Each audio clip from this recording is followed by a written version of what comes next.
ராமானுஜதயா பாத்ரம் ஞான வைராக்யபூஷணம் ஸ்ரீமத்வேங்கடநாதார்யம் வந்தே வேதாந்ததேசிகம். வேதாந்ததேசிகயதீந்திரகடாட்சலப்தத்ரய்யந்தசாரமனவத்யகுணம் புதாக்ர்யம் நாராயணாத்யதிதுர்யகிருபாபிஷிக்தம் ஸ்ரீரங்கநாதயதிசேகரமாஸ்ரயாமः. ஸ்ரீமதே ஸ்ரீவஞ்சடகோபஸ்ரீரங்கநாதயதீந்திரமகாதேசிகாய நமः.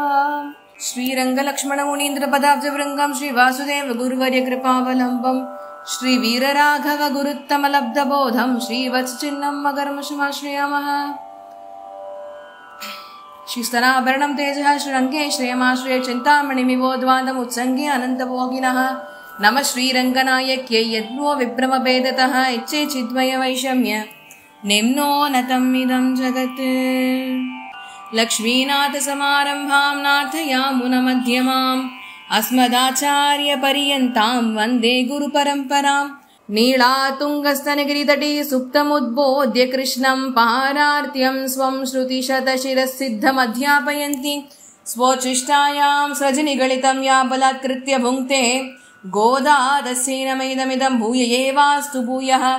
அன்னவயற்புதுமையாண்டாள் அரங்கற்க பண்ணு திருப்பாவை பல்பதியம் இன்னிசையால் பாடிக் கொடுத்தாள் நற்பாமாலை பூமாலை சூடிக் கொடுத்தாளை சொல்லு. சூடிக் கொடுத்த சுடற்கொடியே தொல்பாவை பாடி அருளவல்ல பல்வளையாய் நாடி நீ வேங்கடவர்க்கு என்ன விதி என்று இம்மாற்றம் நாம் கடவா வண்ணமே நல்கு. தினம் திருப்பாவையில 16வது பாசுரத்தை நாம் அனுபவிக்க இருக்கோம். நாயகனாய் நின்ற நந்தகோபனுடைய கோயில் காப்பானே, கொடி தோன்றும் தோரண வாயில் காப்பானே, மணிக்கதவம் தாழ்த்திரவாய் ஆயர் சிறுமியோர் உமக்கு அரைப்பறை மணிவண்ணன் நென்னலே வாய் நேர்ந்தான். தூயோமாய் வந்தோம் துயில் இழப்பாடுவான் வாயால் முன்னம் மாற்றாதே அம்மானி நேயநிலை கதவம் நீக்கேலோரெம்பாவாய். இந்த பாசுரத்துல ஆண்டாள் நந்தகோபனுடைய திருமாளிகையில் இருக்கக்கூடிய அத்தனை பேரையுமே எழுப்புறா. ஆனால் ஆரம்பத்துல முதல்ல நந்தகோபனுடைய திருமாளிகைக்கு வெளியில இருக்கிற வாயில் காப்போன துயில் எழுப்புறா. தயவு செஞ்சு இந்த ரத்னங்கள் பதிந்திருக்கக்கூடிய கதவுகளை தரங்கோ. மாயன் மணிவண்ணன் அப்படிப்பட்ட அந்த எம்பெருமான் உள்ள கருநீல வண்ணத்துல இருக்கின்றானே, அவன் எப்படி இருக்கான்னு கேட்டா மணிவண்ண நாட்டம் இருக்கான். நீல நிறத்து கல் போன்ற ஒரு நிறத்துல எம்பெருமான் உள்ள பள்ளி கிடந்துள்ளான்.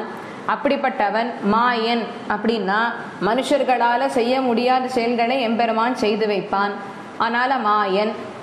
9வது பாசுரத்துல ஆண்டல் பதம் போட்டாலோ இல்லையா, மாமாயன் மாதவன் வைகுந்தன் என்றென்று நொட்டு. மனுஷர்களால செய்ய முடிய செயல்களை எம்பெருமான் பண்றான். ஆனால மாயன். அப்படிப்பட்டவன் நேற்றுக்கே எங்களுக்கு சொல்லிட்டான், வாக்கு கொடுத்துட்டான். எப்படிப்பட்ட வாக்குனா, அவன் பறை அப்படிங்கிற வாத்தியத்தை எங்களிடத்தே கொடுப்பேன்னு வாக்கு கொடுத்தான். நாங்கள்லாம் இருக்கோம் கோபிகள்லாம் ஆயக்குலத்துல, எங்களுக்கு எம்பெருமான் பறை தருவோம் அப்படின்னு வாக்கு கொடுத்தா. நேத்திக்கே கொடுத்துட்டான். நாங்கள்லாம் ஹிருதய தலைவலியும் ரொம்ப சுத்தமா இருக்கக்கூடியவா.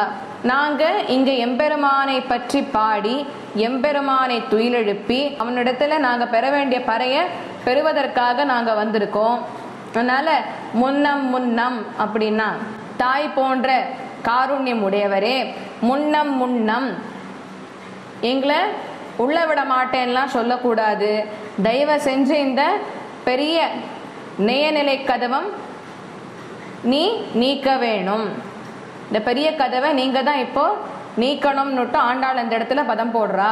இங்கே உபனிஷத் பாஷக்காரர் இதுக்கு பதம் போடும் பொழுது அவர் சொல்றார், சர்வா கோபகன்யா உத்போத்திய மிலிதாக சத்யோ நந்தபவன துவாரம் ஆகத்திய தௌவாரிகம் யாச்சந்தே. அங்க இருக்கிற 5 லட்ச கோபஸ்திரீகளையும் எழுப்பின பின்னாடி இவாள்லாம் இப்ப நந்தகோபனுடைய திருமாளிகைக்கு எழுந்தருளி இவா இப்போ நந்தகோபன் திருமாளிகையில் இருக்கிறவாள் எல்லாம் எழுப்பின்னு இருக்கா. முதல்ல வாயில் காப்போன்னு எழுப்புறா. அதுக்கப்புறமா உள்ள போய் கண்ணன் நந்தகோபாலனை எழுப்ப போறா. இது இந்த பாசுரத்துக்கு உண்டான மேலோட்டமான அர்த்தம். இதுக்கு உண்டான அந்தர்கதமான அர்த்தம் பார்த்தேன்னா, இந்த பாசுரம் என்னென்ன விஷயங்களை சொல்றது அப்படின்னா, பிரமாணம், பிரமேயம், பிரமாத்தான 3 விஷயங்கள் இருக்கு.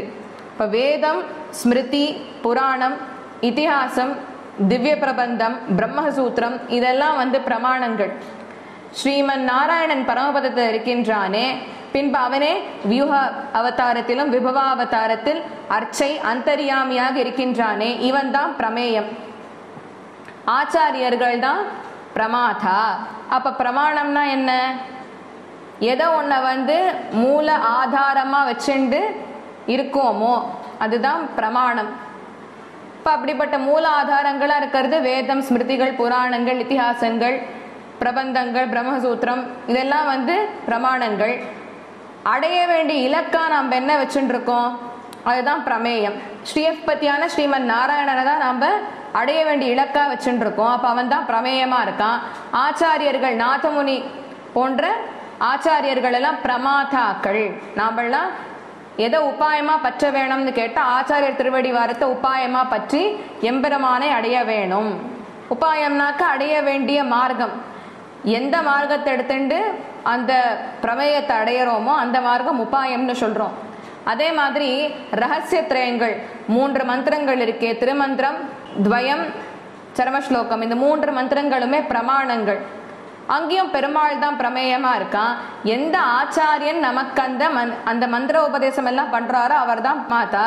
இப்ப இந்த இடத்துல சொல்லும் பொழுது கோயில் காப்பானே அப்படின்னா அது மூல மந்திரத்தை சொல்றது. மூல மந்திரம்னு சொன்னாக்க அஷ்டாட்சர மந்திரம். இப்ப முதல்ல பாருங்க, கோயில் காப்பானேங்கிற பதம் அஷ்டாட்சர மந்திரத்தை சொல்றது. கொடி தோன்றும் தோரண வாயில் காப்பானே துவயத்தை சொல்றது. பின்பு நென்னலே வாய்நேர்ந்தான் அப்படிங்கிறது சரமஸ்லோகத்தை குறிக்கிறது. இந்த கோபியர்கள் தங்களையே எப்படி சொல்றா அப்படின்னா, நாங்கள்லாம் முக்கரண சுத்தியோட வந்திருக்க கூடியவர்கள் அப்படின்னு சொல்றா. முக்கரண சுத்தினா மனசா, வாச்சா, காய்கா 3 விஷயங்கள்னாலையும் நாங்க சுத்தமா இருக்கக்கூடியவர்கள். வாக்குனா நம்மளுடைய பேச்சு, அதனால நாங்க சுத்தியா இருக்கோம். மனசு சுத்தமா இருக்கு, சரீரமும் சுத்தமா இருக்கு. இப்படிப்பட்ட முக்கரண சுத்தியை கொண்டுதான் நாங்க எம்பெருமான அடையணும்னு வந்திருக்கோம். நிலை கதவம் நீக்குன்றா. முக்கரண சுத்தி அப்படிங்கிறதுக்கு இது ஒரு அர்த்தம். மற்றொரு அர்த்தம் மந்திரம், தேவதை, ஆச்சாரியன், இவன் 3 பேர் மேலேயுமே பரிபூர்ண விசுவாசத்தை உடையவர்களாக வந்திருக்கின்றோம். எதுக்காக அப்படின்னா சம்சாரம் அப்படிங்கிற ஆழ்ந்த உறக்கத்திலிருந்து எழுந்திருந்து மோக்ஷானந்தத்தை அனுபவிப்பதற்காக. அப்ப மந்திரம், தேவதை, ஆச்சாரியன். என்ன மந்திரம்னா அஷ்டாட்சரம், தேவதைனா ஸ்ரீமன் நாராயணன், ஆச்சாரியன்னா எந்த ஆச்சாரியன் நமக்கு 3 மந்திரங்களையும் உபதேசம் பண்ணாரோ அவர். அதனால இந்த இடத்துல இது ஒரு அர்த்தம் சொல்லப்பட்டிருக்கு. இந்த பாசுரத்துல பார்த்தேன்னா 2 வாயில் காப்போன எழுப்புறா. திருமாளிகைன்னு பார்த்தேன்னாக்க எப்படி இருக்கும்னா, திருமாளிகை அப்படின்னு சொன்னாக்க முன்பகுதி வேற வீதியிலேருந்து வரும், வேற வீதியோட கனெக்ட் ஆயிருக்கும். அந்த திருமாளிகையினுடைய பின்பகுதி வேற வீதியோட கனெக்ட் ஆயிருக்கும். அப்படிதான் அவ்வளோ பெருசா இருக்கும் திருமாளிகையெல்லாம். இந்த திருமாளிகையில் இருக்கிற கதவை பார்த்தேன்னாக்க ஒரு சைட்ல 2 கதவு இருக்கும். 2 கதவு ஒரே கதவா கட்டி வச்சிருப்பா. அதே மாதிரி இன்னொரு சைட்ல 2 கதவு இருக்கும். அந்த 2 கதவு ஒரே கதவா கட்டி வச்சிருப்பா, அந்த 2 கதவையும். இப்ப பூர்வார்த்தத்துல 2 விஷயங்கள் சொல்றா. பார்த்தேன்னா ஒரு புறத்துல இருக்க 2 கதவுக்கு முதல்ல என்ன அர்த்தம்னு கேட்கறா. முதல்ல இப்ப இடது பக்கத்துல இருக்கிற 2 கதவுக்கு என்ன அர்த்தம்னு கேட்டாக்க பிரணவம் நமக ஒரு அர்த்தம், மற்றொரு கதவு நாராயணாய அப்படிங்கிற சப்தத்தை குறிக்கிறதான். இது ஒரு அர்த்தம், சரியா? பின்பு மீதி 2 கதவு துவயமந்திரத்தை குறிக்கிறதான். இடது பக்கத்துல இருக்கிற கதவுகள் அஷ்டாட்சரத்தை குறிக்கிறது, வலது பக்கத்துல இருக்கிற கதவுகள் ஸ்ரீமன் நாராயண அப்படிங்கிற முதல் வரியை குறிக்கிறது ஒரு கதவு. வலது பக்கத்துல இருக்கிற ஒரு கதவு துவயமந்திரத்தினுடைய முதல் வரியை குறிக்கிறது. அடுத்த கதவு வலது பக்கத்துல இருக்கோ இல்லையா, அது துவயமந்திரத்தினுடைய அடுத்த வரியை குறிக்கிறது. இது 2மே பூர்வ உத்தர காண்டங்கள் இந்த பாசுரத்துக்கு. இந்த பூர்வார்த்தத்தை பார்த்தோம்னாக்க அஷ்டாட்சர மந்திரம் ஒரு கதவா இருக்குன்னு சொல்றோமோ இல்லையோ, ஒரு பெரிய கதவு, அதுல 2 கதவு சம்பந்தப்பட்டிருக்கு. அந்த பூர்வார்த்தத்தை சொல்லும் பொழுதுதான் அஷ்டாட்சர மந்திரம் இருக்குன்னு சொன்னோம். உத்தர அர்த்தத்தை சொல்லும் பொழுது துவயமந்திரம் சம்பந்தப்பட்டிருக்கு. பூர்வார்த்தத்துல இன்னொரு அர்த்தம் இருக்கான். என்னன்னா பூர்வார்த்தத்துல பார்க்கும்பொழுது அஷ்டாட்சர மந்திரம் மட்டும் அங்க சம்பந்தப்படல, சரம ஸ்லோகமும் சம்பந்தப்பட்டிருக்கான். பூர்வார்த்தத்தை மொத்தமாக பார்த்தோம் அப்படின்னா ஒரு கதவு அஷ்டாட்சரம், மற்றொரு கதவு வந்து சர்மஸ்லோகம். ஒரு கதவு அஷ்டாட்சரம், இன்னொரு கதவு சர்மஸ்லோகம். உத்தரார்த்தத்தை பார்க்கும்பொழுது உத்தரார்த்தத்துல 2 கதவுகளுமே துவயமந்திரத்தை குறிக்கிறதுன்றா. அப்ப இந்த கதவுகள் எல்லாம் எதை சொல்றதுன்னு கேட்டாக்க 3 மந்திரங்கள், ரகசியங்கள் இதை சொல்றது. 3 ரகசியங்களை சொல்றது, ரகசியத்திரயத்தை சொல்றது. ரகசியத்திரயம் என்ன சொல்றது? நேசமுடன், அதாவது எம்பெருமானிடத்தே இருக்கக்கூடிய ஸ்வரூபத்தை நம்மளிடத்துல ரொம்ப பிரீத்தியோட எடுத்து உரைக்கிறது. அதனால இந்த மந்திரம், எம்பெருமான், ஆச்சாரியன் 3மே இந்த பாசுரத்துல பிரமாணம், பிரமேயம், பிரமாதாவாக சொல்லப்பட்டிருக்கு. அப்ப இந்த பாசுரத்துல சொல்லும்போது நாயகனாய் நின்ற அப்படின்னா எவனொருவன் எல்லாருக்கும் சுவாமியாக இருக்கின்றானோ, தலைவனாக இருக்கின்றானோ, அப்பேற்பட்ட ஜெகத்காரணனாக இருக்கக்கூடிய ஜெகநாதன நாயகனாய் நின்ற அப்படின்னு இந்த இடத்துல ஆண்டாள் பதம் போடுறார். நந்தகோபனுடைய எவனொருவன் ஆனந்த நிலையத்திலேயே சதாசர்வ காலமும் வாசம் செய்கின்றானோ, எவனொருவன் பசுக்களை ரட்சிக்கின்றானோ, இந்த வந்து கோபன்னு சொல்லியிருக்கா இல்லையா, அதனால பசுக்கள் மேலோட்டமா அர்த்தம் பார்த்தா. ஆனா இந்த இடத்துல பசுக்கள்னு அந்தரகத்தமா பார்க்கறதே நம்மள மாதிரி சேத்தனர்களை பசுக்கள்னு சொல்றான். அதனால பேர்பட்ட ஆனந்த நிலையத்திலே சதாசர்வ காலம் இருக்கக்கூடியவன், நம்மளை போன்ற பசுக்களை ரட்சிக்க கூடியவன் நந்தகோபனுடைய கோவில் காப்பானே. கோவில் காப்பானேனா எவனொருவன் ஸ்ரீவைகுண்டத்தினுடைய வாசற்கதவை காத்துக்கொண்டு அதே சமயத்தில் எவனொருவன் நமக்கு மூலமந்திர விஷயங்களை எல்லாம் உபதேசம் பண்ணி இவன் தான் எம்பெருமான் என்று காண்பித்து கொடுத்தானோ அப்படிப்பட்டவன் ஆச்சாரியர். அப்படிப்பட்ட மகோபகாரி நம்மளை அஷ்டாட்சரம் மற்றும் அதற்கு உண்டான அர்த்தங்களை அனுகிரகித்து எம்பெருமானிடத்தில் கொண்டு போய் சேர்க்கின்றார். அதனால அவர் தான் இந்த இடத்துல கோவில் காப்பானே, கொடி தோன்றும் தோரணவாயில் காப்பானே, கொடி தோன்றும் தோரணவாசல் காப்பானேன்னு சொல்லும் பொழுது நமக்கு துவயமந்திரத்தை அனுகிரகித்து ஸ்ரீவைகுண்டத்திற்கு எழுந்தருளும்படி அனுகிரகிக்கின்றார். மணிக்கதவம் தாழ்த்திரவாய் நமக்கு உபதேசங்கள் செய்து வைத்து அந்தர்கதமான அர்த்தங்களை எல்லாம் இந்த மந்திரத்துக்கு அனுகிரகித்து, இந்த மந்திரங்களினுடைய அர்த்தங்கள் எப்படிப்பட்டதுன்னு கேட்டா ரொம்ப சக்தி வாய்ந்த கதவுகளாக திகழக்கூடியது. அதனால இந்த மந்திரோபதேசத்தை சக்தி வாய்ந்த கதவுகளாக திகழக்கூடிய இந்த மந்திரோபதேசத்தை நமக்கு உபதேசம் மூலியமாக அனுகிரகம் செய்கின்றார். மணிக்கதவம் தாழ்த்திரவாய், இந்த மந்திரோபதேசம் தான் சக்தி வாய்ந்த கதவுகள். இதை திறக்கிறதுக்கு தான் ஆச்சாரியன் நமக்கு உபதேசம் ஒன்று பண்றார். ஆயர் சிறுமியோமுக்கு மாயன் மணிவண்ணன் நென்னலே வாய் நேர்ந்தான். நம்மள எந்த விதமான வேதங்களும் பாராமல் நமக்கு தேவையான ஞானத்தை அளித்து எம்பெருமான் நிறைய அதிசய செயல்கள் எல்லாம் செய்திருக்கின்றானே, அதிமானுஷ லீலைகள் எல்லாம் செய்திருக்கின்றானே, அவனை மாயாவி என்று அழைக்கின்றோமே இல்லையா? அப்படிப்பட்ட மாமாயன் அன்று பார்த்தனுக்கு சாரதியாய் நின்று பகவத்கீதை அனுகிரகித்தானே, ராமதாய் அவதரித்து தான் தர்ம மார்க்கம்னு நமக்கு காண்பித்து கொடுத்தானே, நிச்சயமாக நான் அனைவரும் ரட்சிப்பேன்னு நமக்கு அந்த உத்தரவாதத்தை அளித்தான் அல்லவா சர்மஸ்லோகத்தின் மூலியமாக. அப்பேற்பட்ட எம்பெருமான் அவனை சென்று நாம் தரிசிக்கும்படி, அவன் திருவடிவாரத்தை அடையும்படி இந்த ஆச்சாரியர் அனுகிரகிக்கின்றார். ஆயர் சிறுமியோமுக்கு மாயன் மணிவண்ணன் நென்னலே அரைப்பறை வாய் நேர்ந்தான். நென்னலே அரைப்பறை வாய் நேர்ந்தான்னு சொன்னாக்க நிறைய உபதேசங்கள் சரமஸ்லோகத்துக்காக ஆச்சாரியன் நமக்கு அனுகிரகம் பண்றார். அரைப்பறை வாய் நேர்ந்தான் துயிலடப்பாடுவான். அவருடைய மகிமைகளை சதா சர்வ காலமும் நமக்கு அனுகிரகிக்கின்றார். அப்படி அனுகிரகிப்பதன் மூலியமாக நமக்கு சம்சார சாகரம் அப்படிங்கிற இந்த கோர சாகரத்திலிருந்து தூக்கம் விட்டு எம்பெருமான் மோட்சத்தின் மீது இஷ்ட பிரார்த்தனை ஏற்படுறது. இஷ்ட அனிஷ்டன்னு 2 இருக்கு. இஷ்டனாக்க மோட்சம், அனிஷ்டனாக்க சம்சாரம். அல்ல துயிலெழப்பாடுவான். இப்படிப்பட்ட சம்சாரத்திலிருந்து நமக்கு துயிலெழுப்பி மோட்சத்தை அனுகிரகிக்கின்றான் ஆச்சாரியர். அவர் எப்படி என்ன பண்றாருன்னு கேட்டாக்க மந்திரோபதேசங்கள் இத்தர கிரந்தங்களை உபதேசிப்பது மட்டுமின்றி நமக்கு எம்பெருமான மகிமைகளை உபதேசம் பண்றார். தூயமாய் வந்தோம் வாயால் முன்னம் முன்னம் மாற்றாதே அம்மா நீ. தூயமாய் வந்தோம், நம்ம அத்தனை பேருமே இந்த திரிகரண சுத்தியோட இங்க கூடி இருக்கோம். வாயால் முன்னம் முன்னம் மாற்றாதே அம்மான்னு சொல்லும் பொழுது, ஏ காருண்யம் கொண்டிருக்கக்கூடிய ஆச்சாரியரே, எங்களை திருப்பி அமுச்சுடாதீங்கோ, நாங்கள்லாம் உங்கள்கிட்டேருந்து அந்த சரியான ஞானத்தை பெறுவதற்கு நாங்கள் இங்க அதிகாரிகளாக நின்றுருக்கோம்.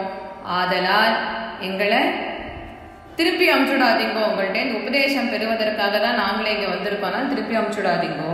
திருக்கரண சுத்தியோடு இங்கே நின்றுருக்கோம். தேவரீர் அனுகிரகம் பண்ணியிருந்தாக்க எங்களுக்கு உபதேசம் கிடைத்து அந்த எம்பெருமான் திருடிவாரத்தை அடையிறது சுலபமாயிடும். அதனால வாயால் முந்தம் முந்தம் மாற்றாதே அம்மா, நீ நேசநிலை கதவம் நீக்கு. ஹே ஆச்சாரியர்களே, எங்களை அந்த கிரந்தங்கள் ரகசியார்த்தங்கள் கொண்ட கிரந்தங்களை அனுகிரகிக்கணும். அந்த ரகசியார்த்தம் கொண்ட கிரந்தங்கள் எப்படி இருக்குன்னா, தயாசாகரனான எம்பெருமானை வர்ணிக்கக்கூடிய கதவுகளாக இருக்கு. அதனால நீ நேசநிலை கதவம் நீக்கு. அப்படிப்பட்ட தயாசாகரனை வர்ணிக்கக்கூடிய அந்த ரகசிய கிரந்தங்களை தேவரீர் உபதேசம் பண்ணணும். இத இன்னும் நிறைய ஆச்சாரியர்கள் இத நல்லா அனுபவிச்சிருக்கா.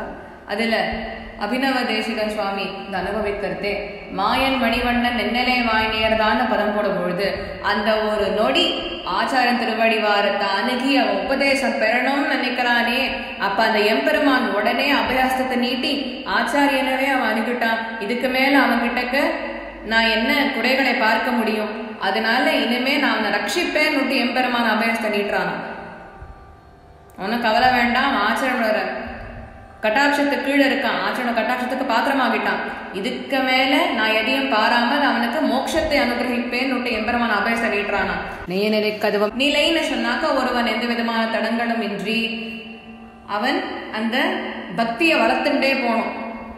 நீக்கு இங்க பிரீத்தி ரூபா பண்ண ஸ்மிருதி சந்ததி துருவ ஸ்மிருதி, அதாவது எந்த விதமான இத்தர ஸ்மரணங்களும் இன்றி எம்பெருமானே தவசகாலம் தியானம் பண்ணி ஒருவன் அந்த பக்தி மார்க்கத்தின் மூலியமாக எம்பெருமானை அடைவான். அதனால நிலை அப்படின்னாக்க அன்இன்டரப்டட் பக்தி, நீக்கு அப்படின்னா அந்த அன்இன்டரப்டட் பக்தி பண்றதுக்கு எனக்கு என்னென்னலாம் விக்னங்கள் இருக்குன்னு நினைக்கிறியோ அத்தனை விக்னங்களையும் நீ நீக்குவாயாக. நீக்கு சில பதவியாக்கியானங்கள் நம்ம பார்த்தோம்னாக்க கோயில் காப்பான் வாசல் காப்பான்னு 2 பதம் இருக்கு. இங்க 2 விதமான துவாரபாலகர்களை சொல்றா. ஒண்ணு சாமானியம், இன்னொன்னு விசேஷ அதிகாரிகள். எம்பெருமானோட ஸ்ரீவைகுண்டத்துக்கு உண்டான 2 விதமான அதிகாரிகள். ஒன்னு சாமானிய அதிகாரிகள், இன்னொன்னு விசேஷ அதிகாரிகள். பட்டர் இதுக்கு வியாக்கியானம் எடுக்கும்பொழுது க்ஷேத்ராதிபதி மற்றும் துவார அத்தியக்ஷாதிபதினு 2 பேரை சொல்றார். ஸ்ரீ ரங்கராஜ ஸ்தவத்துல சொல்லும் பொழுது யாரெல்லாம் இந்த துவாரபாலகர்களுடைய பர்மிஷனை கேட்டுண்டு அவ உள்ள போராளோ அவள்லாம் ஸ்ரீவைகுண்டத்துக்கு அனுமதி பெற்றவர்கள்னு அர்த்தம். ஏன்னா துவாரபாலகர்களுடைய அனுமதி பெறணும்னா சாஸ்திரத்துல சொன்னபடிக்கு நாம இருக்கணும். சாஸ்திரங்கள் சொன்னபடிக்கு நாம இருந்தோம்னு சொன்னா இந்த வாயில் காப்பவனுடைய அனுமதி பெற்றதை போல அதெல்லாம் ஸ்ரீவைகுண்டத்துக்கு நாம் அனுமதி உண்டு. அதாவது ஸ்ரீரங்கத்துல சண்ட பிரச்சண்டர்னு ஈஸ்டர்ன் கேட்டை காக்கிறதுக்கு 2 பேர், தெற்கு வாசலை காப்பதற்கு பத்ர சுபத்ரர்கள்னு 2 பேர். சரி, அதே மாதிரி இந்த மேற்கு வாசலை காப்பதற்கு ஜெய விஜயாள், வடக்கு வாசலை காப்பதற்கு தாத்தா விதாத்தான்னு 2 பேர் இருக்கா. இதுக்கு பேரு ததீய புரஸ்காரம்னு பேரு பகவத் சேவைக்கு முன்னாடி. அதனால இந்த வாயில் காப்பவன்கள் அத்தனை பேருமே இந்த அனுகூலர்களுக்கும் அனுமதி தந்து, அதே நேரத்தில் பிரதிகூலர்களுக்கு அனுமதி தராமல் இருக்கக்கூடியவர்கள். பிரதிகூலர்னா யாரெல்லாம் இந்த பகவத் கைங்கரியம் ஆச்சர கைங்கரியம் பகவத் கைங்கரியம் வேண்டான்னு சொல்றானோ அவெல்லாம் பிரதிகூலர்கள். யாரெல்லாம் இதெல்லாம் வேணும்னு சொல்றாளோ அவெல்லாம் அனுகூலர்கள். அதனால அனுகூலர்களுக்கு அனுமதி தந்து பிரதிகூலர்களுக்கு அனுமதி தராமல் பார்த்து கொண்டிருக்கக்கூடியவர்கள் அந்த வாயில் காப்பவன்கள். ஆதலால் முதல்ல இந்த வாயில் காப்பவன் கிட்டக்கு அனுமதி வாங்கிட்டு பின்னேதான் நாம் தேவாலயங்களுக்கு செல்ல வேணும். அதனால இதுதான் நியமம். முதல்ல ஜெய விஜயாள்கிட்ட அனுமதி வாங்கிக்கணும். அடியன் பெருமாளை செவிக்கலாமா, தேவரீர் அனுகிரகம் பண்ணிருந்தாக்க பெருமாளை செவிக்கலாமே, அவள்கிட்ட அனுமதி வாங்கிக்கணும். அதனால அதுதான் இந்த இடத்துல அந்தர்கதமான விஷயம். மேற்கொண்டு அம்பரமே தண்ணீரே சோரே அறம் செய்யும் எம்பெருமான் நந்த கோபாலா எழுந்திராய், கொம்பனார்க்கெல்லாம் கொழுந்தே குலவிளக்கே எம்பெருமாட்டி யசோதாய் அறிவுராய், அம்பரமூடறுத்து ஓங்கி உலகளந்த ஒம்பர் கோமானே உறங்காது எழுந்திராய், செம்பொன் கழலடி செல்வா பலதேவா உம்பியும் நீயும் உறங்கேலோ ரெம்பாவாய். முந்தைய பாசுரத்துல நந்தகோபாலனுடைய திருமாளிகையில் இருக்கக்கூடிய வாயில் காப்போன்களை எழுப்பினான். என்னத்துக்கு எழுப்பினான்னா, இந்த அத்தனை ஆயர்பாடி கோபியர்களும் உள்ள போய் மேற்கொண்டு நந்தகோபாலன், யசோதை, கண்ணன், பலராமன் என்று இவ அத்தனை பேருமே எழுப்பியது மட்டும் இல்லாம கண்ணனிடத்தே அவன் பறை தரேன்னு சொன்னாலும் இந்த பறையை வாங்கணுங்கிறதுக்காகவே இவ அங்க போயிருக்கா. அதனால இப்ப இவாள்லாம் கேட்ட உடனே ரொம்ப காருண்ய உள்ளத்தோடு வாயில் காப்போன்லாம் இப்ப கதவை திறந்துட்டா. இப்ப இவ உள்ள வந்து நந்தகோபாலனை எழுப்புறா. இங்க என்ன சொல்றா பாருங்க. அம்பரமே தண்ணீரே சோரே அறம் செய்யும் எம்பெருமான் நந்தகோபாலா எழுந்திராய். நந்தகோபாலன் இருக்கின்றானே, நம்ம ஆய்குலத்துக்கே அவர் தான் தலைவரா திகழக்கூடியவர். அவர் என்ன பண்ணுவார் அப்படின்னா, எல்லாருக்கும் தேவையான வஸ்திரங்கள், ஜலம், உணவு இதெல்லாத்தையும் வாரி வழங்கக்கூடியவர். அதனால எம்பெருமான் நந்தகோபாலா எழுந்திராய்னு பதம் போட்ட ஆண்டாள். அரசனே நந்தகோபாலா எழுந்திராய். பின்பு யசோதை இருக்கின்றாளே, அவதானே மொத்த ஆய்குலத்துக்கும் தலைவி அரசியாக இருக்கக்கூடியவள். அப்படிப்பட்டவள் ரொம்ப அழகா வஞ்சி கொம்பாட்டம் மெல்லிய சரீரத்தோடு இருக்கக்கூடியவளாம். அவ்வளோ அழகா மெல்லிய இடை, ஒல்லியா இருப்போ, அப்படிப்பட்ட ஒரு உருவம் யசோத இடத்துல உண்டு. இப்படி வஞ்சி கொம்பாட்டம் மெல்லிசா இருக்காளாம். தேவியே, நீ மொத்த ஆய்குலத்துக்குமே விளக்கா இருந்துட்டு ஒளி வீசின்றிருக்க. அப்படிப்பட்ட எம்பெருமாட்டி யசோதாய் அறிவுராய். எம்பெருமாட்டினா அரசி, ஆய்குலத்துக்கு தலைவி, எழுந்திராய். பின்பு அம்பரம் ஊடறுத்து ஓங்கி உலகளந்த உம்பர்கோமானே உறங்காது எழுந்திராய். அன்றைய தினம் மகாபாரதத்துல யாச்சகம் கேட்கிறேன்னு சொல்லி 3 அடி யாச்சகத்தை கேட்டு நீ உலகங்களையும் வளர்ந்தாயே திருவிக்ரம அவதாரத்திலே. அப்படிப்பட்ட எம்பெருமானே எழுந்திராய். பின்பு செம்பொர் கழலடி செல்வா பலதேவா உம்பியும் நீயும் உறங்கேலோரெம்பாவாய். செம்பொர் கழலடி செல்வா பலதேவா. பலதேவன் எழுப்புறா. அழகா தங்க கொலுசு எல்லாத்தையும் பலதேவன் அவருடைய கால்களில் போன்றிருக்காராம். அப்படிப்பட்ட பலதேவா, கண்ணனுக்கு அண்ணனாக திகழக்கூடியவரே, கண்ணனுக்கு எந்த விதமான தீங்கு வந்தாலும் அந்த தீங்கு கண்ணனை நெருங்க விடாம பார்த்துக்கிறது பலதேவனும் கூட.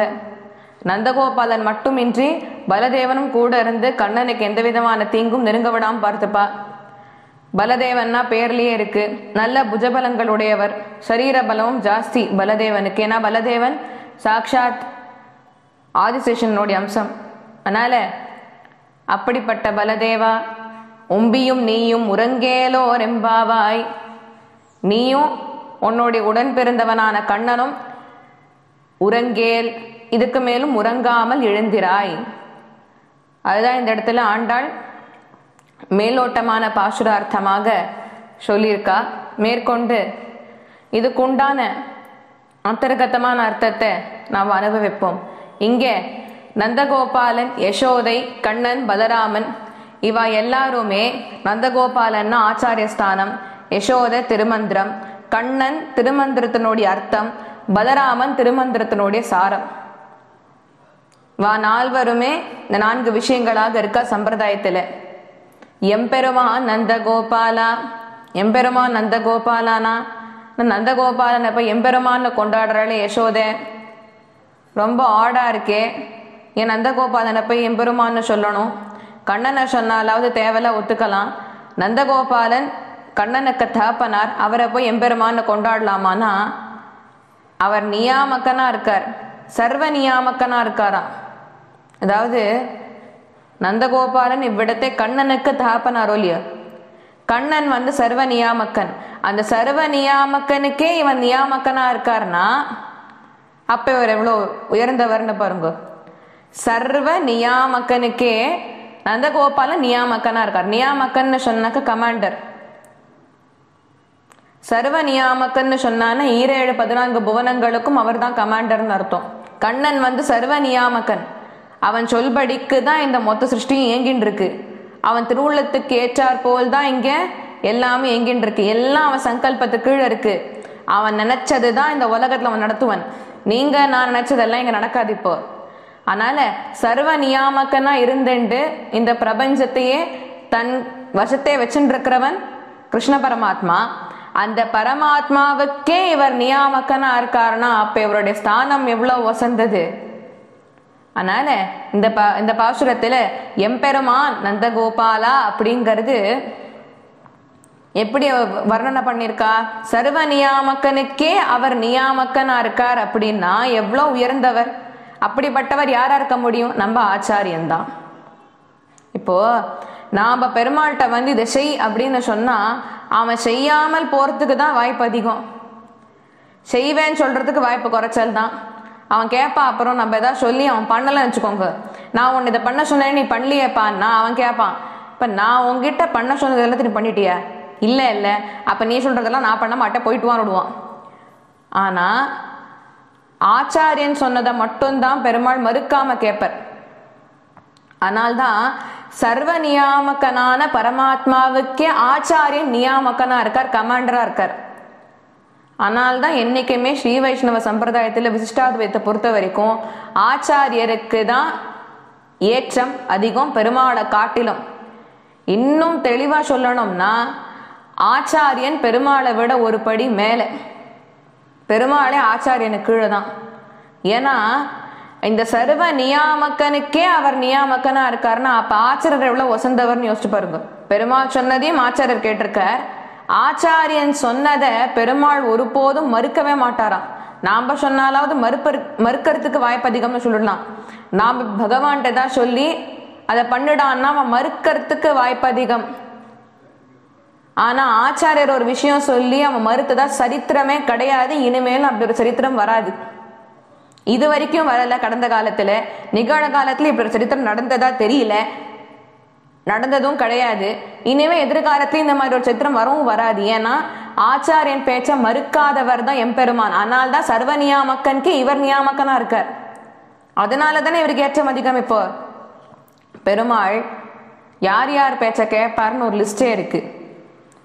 முதல்ல பெரிய பிராட்டியார் பேச்ச கேட்பார், அதுக்கப்புறம் ஆச்சாரியன் பேச்ச கேட்பார், அதுக்கப்புறம் பக்தா பாகவதாரோட பேச்சு கேட்பார். இவன் 3 பேர் தாண்டி நீங்க வேற யாராவது போய் பெருமாள்கிட்ட போய் நியாமக்கனா அவருக்கு வேலை பண்ண சொன்னா பெருமாள் வந்து போயிட்டு வான்னு விடுவான். அதனாலதான் சரணாகதி தீபிகையிலே சுவாமி தேசிகர் எடுத்து காண்பிக்கும் பொழுது 4 விதமான பிரபத்தி எடுத்து காண்பிக்கிறார். ஸ்வனிஷ்டை, உக்தி நிஷ்டை, ஆச்சாரிய நிஷ்டை, பாகவதா நிஷ்டை. ஸ்வனிஷ்டை, உக்தி நிஷ்டை, பாகவதா நிஷ்டை இது 3மே பாகவதர்கள் தான் பண்றா. எப்படி சொல்றேன்னு கேட்டாக்க, ஸ்வனிஷ்டை அப்படிங்கிறது எனக்கு ஏற்கனவே பகவானை பத்தின ஞானம் இருந்து பிரபத்தி பத்தின ஞானமும் எனக்கு இருந்து நான் பகவான்கிட்ட நானே இப்ப சரணாகதி பண்றேன். முதல்ல பிராட்டி இடத்துல புருஷகார பிரபத்தி பண்ணி பின்னாடி எம்பெருமான்கிட்ட போய் நான் சரணாகதி பண்றேன். இது ஸ்வனிஷ்டை. உக்தி நிஷ்டையில எனக்கு சரணாகதி பத்தின ஞானம் மட்டும் இல்ல, மீதி எல்லா மெய்ஞானமும் என்னிடத்துல இருக்கு. சரணாகதி பத்தின ஞானம் மட்டும் என்னிடத்துல இல்ல.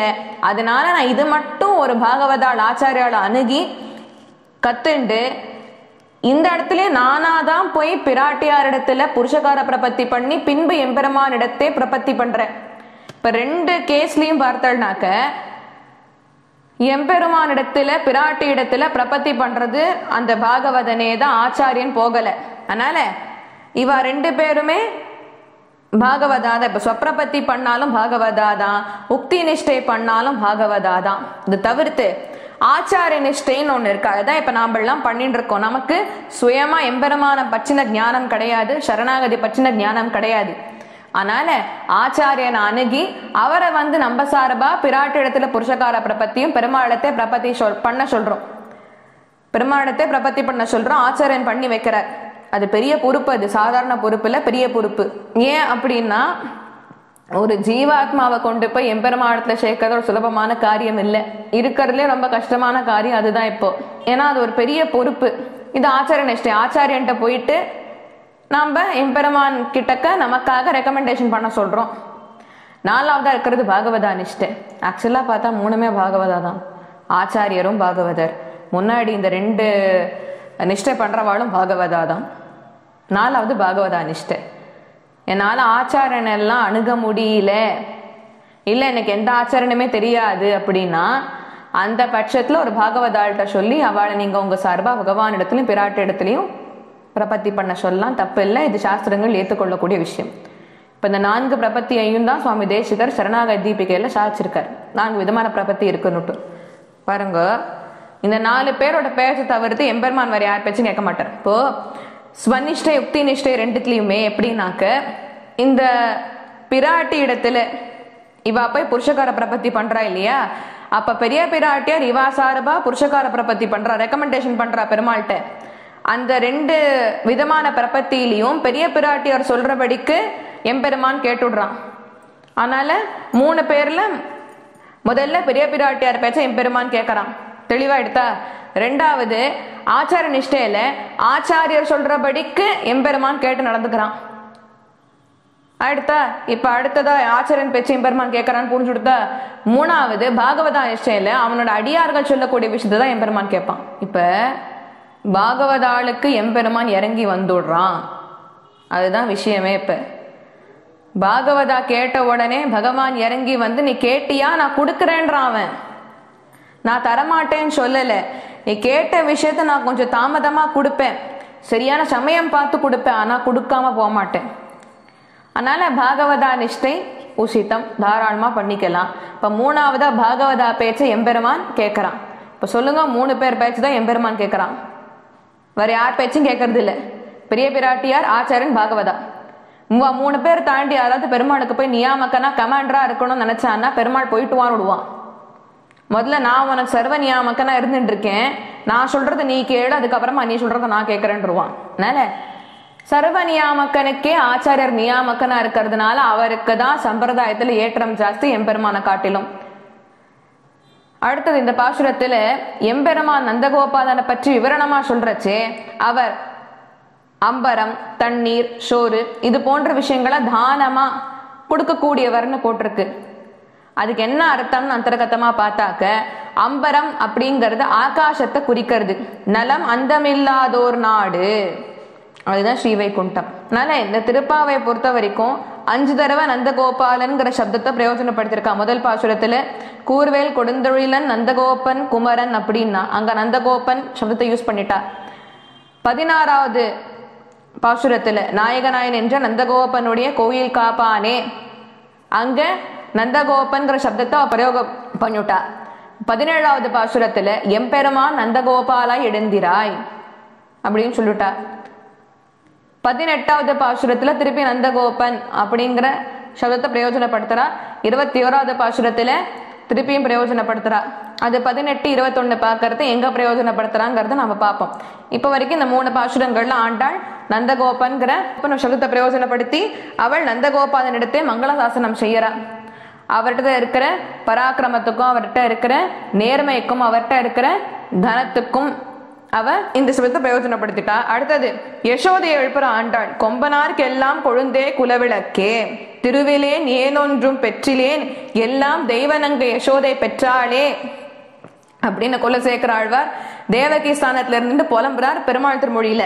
திருவிலேன் ஏனொன்றும் பெற்றிலேன், எல்லாம் தெய்வநங்க யசோதை பெற்றாளேனா கண்ணனை இன்றெடுத்த தாய் தேவகி, ஆனா வளர்த்தது என்னவோ யசோதை.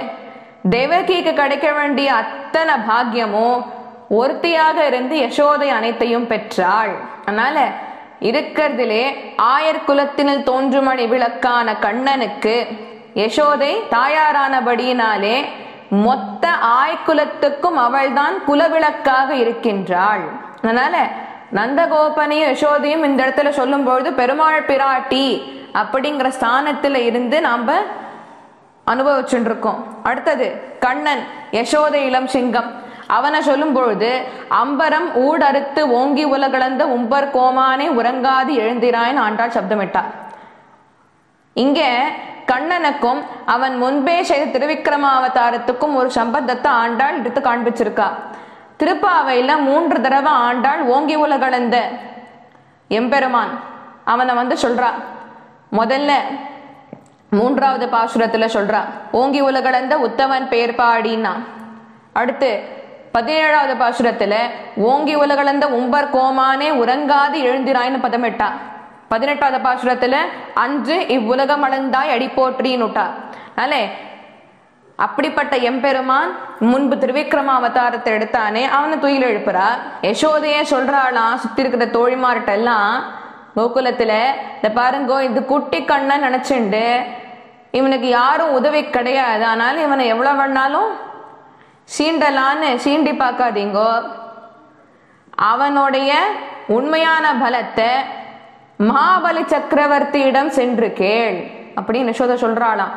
அதை பெரியாழ்வார் அவருடைய பெரியாழ்வார் திருமொழியில் எடுத்து காண்பிக்கிறார். சிறியன் என்று எண்ணிலம் சிங்கத்தை இகழேல் கண்டாய் சிறுமையின் வார்த்தையை மாவலியிடை சென்று கேள்னார். நான் சொல்றத நம்பல அப்படின்னா for further details please contact Mahabali சக்கரவர்த்தி கீழே எழுதி போட்டார். அதனால அப்படிப்பட்ட மகாபலி சக்கரவர்த்தி இடத்தில் சென்று கேள். என் இளஞ்சிங்கத்தை நீங்க என்ன பண்ணக்கூடாதுன்னா அவன் குட்டி கண்ணன் தானேன்னு சொல்லிட்டு பரிகாசம் பண்ணாதீங்கோ, அவனோட உண்மையான பலத்தை மகாபலி இடத்துல போய் கேட்டுக்கோங்கன்னு விட்டார். திருவிக்கிரம அவதாரத்துல எம்பெருமான் அவனுடைய திருவடிய இந்த பிரபஞ்சத்துல இருக்கிற ஒரு வஸ்து மேலையும் வச்சான். அது உயிர் இருக்கிற ஜீவாத்மா சேத்தன வஸ்துவா இருக்கட்டும் இல்ல உயிர் இல்லாத ஜட வஸ்துவாக இருக்கட்டும், எல்லா விதமான வஸ்துக்கள் மேலையும் எம்பெருமானோட திருவடி ஸ்பர்ஷம் பட்டுது. அவ உயர்ந்தவர்களா தாழ்ந்தவர்களா படித்தவர்களா படிக்காதவர்களா பணக்காரனா ஏழை அந்த பேதங்கள்லாம் விட்டுட்டு எம்பெருமான் இந்த எந்த விதமான பேதங்களையும் பாராமல் எல்லார் மீதும் சரிசமமாக அவன் திருவடியை வைத்தானே, அதுதான் எம்பெருமான் அவனுடைய குணத்தை எடுத்து காட்டுறது. எம்பெருமான் பக்ஷவாதி தான். எங்க அப்படின்னா அடியார்கள் விஷயம்னு வரும்பொழுது பக்ஷவாதியா மாறிடுவன். என்னைக்குமேமா ஒரு தாயாருக்கு தான் குழந்தை யாராவது ஏதாவது சொல்லுட்டா வெளியில இருக்கிறவான்னா தாயாரால பொறுத்துட்டு இருக்க முடியாது. அது எப்படி நீங்க சொல்லலாம் தாயார் முதல்ல குதிப்பள். அந்த மாதிரி எம்பெருமானும் என்னுடைய பக்தனை நீ எப்படி சொல்லலாம், நீ எப்படி என் பக்தனிடத்தில் அபச்சாரப்படலான்னு விட்டு அவன் சீர்றான். தாயார் குழந்தை யாராவது ஏதாவது சொல்லிட்டா சீர்ற மாதிரி பெருமாளும் தன் அடியார்களான அவனுடைய குழந்தைகளை சீண்டினா அவனுக்கும் வருது, அவன் சீர்றான். இவ்வளவுதான். ஏன்னா எம்பெருமான் தான் நமக்கு தாயாய் தந்தையாய் மக்களாய் முற்றுமாய் இருக்கக்கூடியவன். ஆனால் அவன் தான் சீருவான். அதனால்தான் பாகவதர் இடத்துல மட்டும் அபச்சாரப்பற்றக்கூடாது. நமக்கு பிடிச்சிருக்கோ பிடிக்கலையோ, பிடிக்கலன்னு நீங்க பேச வேண்டாம், விலகி இருக்கலாம். ஆனா அவளை பத்தி குத்தங்குறையெல்லாம் சொல்லிட்டு தெரியப்படாது. தேவதாந்திர ஆராதனையும் கூடாது பிரபத்தி பண்ணவாளுக்கு. தேவதாந்திர ஆராதனை அப்படின்னு சொன்னாக்க இத்தர தேவதாளை போய் ஆராதிக்காதீங்க. எம்பெருமான்ட்ட சரணாகதி பண்ணிவிட்டு எம்பெருமான்ட்ட மட்டும் மகாவிஸ்வாசத்தோட இருந்து அவன்கிட்ட கேட்டா அது லௌகீகமா இருக்கட்டும் இல்ல அலௌகீகமா இருக்கட்டும் எதுவா வேணா இருக்கட்டுமே, லௌகீகமா இருக்கிற படிப்பு வேலை கல்யாணம் எதுவா இருந்தாலும் பகவான் பண்ணி கொடுக்க போறான். இல்ல உங்களுக்கு அலௌகிக்கமா பக்தி வேணும், ஸ்ரத்த வேணும், வைராகியம் வேணும், ஞானம் வேணும்னா அதையும் பகவான்கிட்ட கேட்டா அவன் கொடுக்க போறான். அவனிடத்துல யாராவது ஒண்ணு கேட்டு அவன் கொடுக்கலன்னு சொல்லவே மாட்டான். ஒருத்தர் அவனிடத்துல போய் ஒரு விஷயம் கேட்டான்னா கொடுக்க மாட்டேன்னு சொல்ல மாட்டான். அப்படி ஒரு கால் பகவான் கொடுக்க மாட்டேன்னு மறுப்பு தெரிவிச்சான்னா அவன் நம்ம கேட்டதை விட ஏதோ ஒண்ணு உயர்ந்ததா கொடுக்க போறான்னு அர்த்தம்.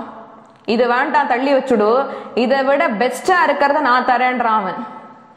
என்னைக்குமே பகவானுக்கு அவனுடைய அடியார்களுக்கு எப்பொழுதுமே உயர்ந்த விஷயத்தை தான் அவன் கொடுப்பான்.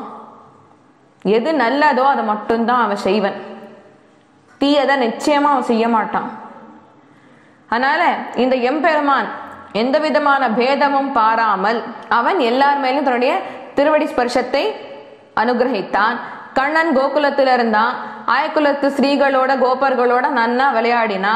அதே மாதிரி பின்னாடி முனிவர்கள் அரசர்கள் என்று பிருந்தாவனத்திலும் துவாரகையிலும் இருந்த சமயத்திலே அவர்களிடத்திலும் அவனுடைய பரஸ்பர பாவத்தை வெளிப்படுத்தினா. இது எதை குறிக்கிறது அப்படின்னா அப்ப கண்ணன் ஏதோ ஞானிகளுக்கும் பக்தர்களுக்கும் கர்மயோகிகளுக்கும் மட்டும்தான் பழகுவான் இல்லையே, அவன் நாயக்குலத்து கோபஸ்திரீகளுக்கும் கோபர்களுக்கும் சேர்ந்துனா பழகினான்.